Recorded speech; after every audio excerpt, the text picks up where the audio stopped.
Like many great achievements, it started with one person and one dream. In 1912, Carl Laemmle formed Universal Pictures and began the unorthodox practice of inviting the public on tours of his movie studio. Fans were given a rare glimpse behind the camera.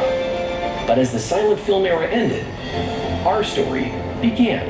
In 1964, Universal opened its doors to the public, investing $4 million to build food courts, parking lots, and restrooms, giving way to the first working movie studio and theme park all in one. Do come to Universal Studios. You'll have the time of your life getting scared to death.